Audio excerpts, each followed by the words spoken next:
潮汕好食嘅嘢就真係唔少啦，但係我完全估唔到連佢嘅小菜都可以咁好食。今日就打算喺屋企教大家做一道我喺潮汕學識嘅一道小菜——蝦仁菜脯。無論係撈飯啦、撈麵，又或者係餸粥，都好好食㗎。用到嘅食材有菜脯，菜脯其實就係蘿蔔乾，喺潮汕嘅市場一般都可以買到。然後就係乾嘅蝦仁，大家用蝦米都得嘅。首先我哋先浸一下菜脯，浸20分鐘左右。呢一步呢，就主要就係為咗去除菜脯入邊嘅泥沙，同埋減少佢嘅鹹味。浸好之後，我哋就擎乾水分。蝦仁提前浸泡30分鐘，然後將佢切細啲。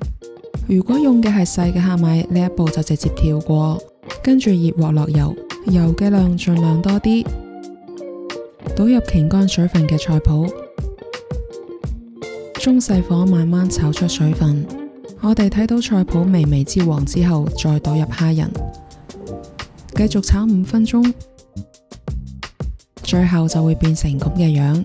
我哋再嚟調味，生抽、蠔油同埋糖，將所有嘅食材攪拌均勻就去關火噶啦。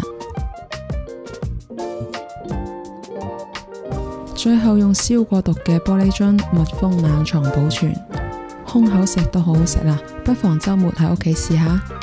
好啦，今日嘅視頻就到呢一度，我哋下期見。